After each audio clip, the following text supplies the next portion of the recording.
So a couple days ago, I was watching Twitch streamer Disguised Toast play Hearthstone.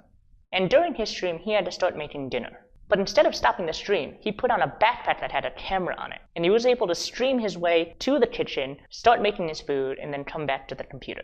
And I thought that was pretty cool, having a first-person camera as part of your stream. And I was thinking, maybe I can put that into my stream when I'm woodworking, and have people have a better view of what I'm working on. But what I noticed was that the backpack that Disguised Toast was using had a 4-second delay between what the camera saw and what was showing up on his streaming system. So then I thought, is there a way to have a wireless, low-latency, first-person camera for my stream? So when I looked into the backpack, I realized why there was a 4-second delay. That backpack was made for going out into the streets and streaming directly to Twitch or YouTube. That backpack has an encoder and a transmitter that transmits across multiple broadband networks. And that's like super heavyweight for something that I want to do in my garage. On the very high end, we have professional level video transceiver sets, which have a transmitter that goes onto the camera and a receiver that goes into the broadcast set. These are great because they have super low latency, but these things are like $3,000 on the cheap side. And there's no way I can convince my wife that's worth it. Now GoPros, they're relatively cheap, and they have a live view that connects to the PC. But the way that the GoPro does the video, it'll still be about a 4-second delay. After some time, I stumbled across a seemingly unrelated hobby, drones. There's a complete subset of drone flying that uses first-person cameras on their drones. Those cameras are connected wirelessly, either to goggles or to a monitor that the pilot uses to see what's in front of the drone.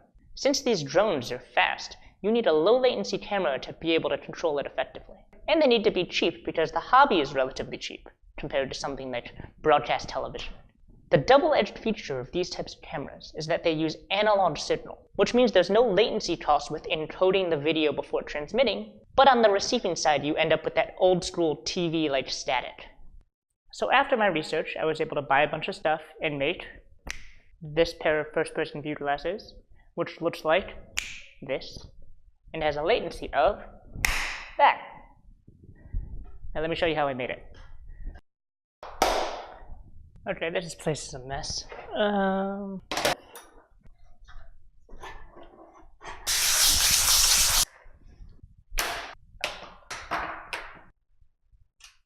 So what did I have to do to get this to work? In order to make the glasses, I needed a camera, a transmitter, and a battery. For the glasses, I bought a Runcam Micro Swift 2 and a Runcam TX200 transmitter. The transmitter was made explicitly for the camera, which made connecting the two really easy. Some random 1S high-capacity batteries. The batteries I bought did not have the same connector as the transmitter, so I had to go to my local hobby store and pick up an adapter. For this specific combination, the transmitter passes power through to the camera. For the receiving side of things, I bought this ROTG01 5.8 GHz receiver. I found this on YouTube searching for FPV receivers that work on PC. And I had to make sure it received on the same radio band that the transmitter sent. Overall, I spent about $120. So how does it look? The latency itself is unnoticeable unless you frame by frame it. For me, the range was about 100 feet. And while some of that was through concrete walls, I found that any distance or obstruction can cause static, which isn't really the best. A fully charged 550 milliamp battery ran this setup for between 1 and 2 hours. What was nice about my setup was that the charging time was faster than my discharge time, so I was always able to have a fresh battery for the camera.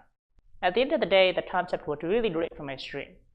I stream woodworking, and it's really hard for me to remember to move the cameras every time I move around the shop. So having the first-person view really keeps people engaged in what I'm doing at any point in time. Thanks for watching.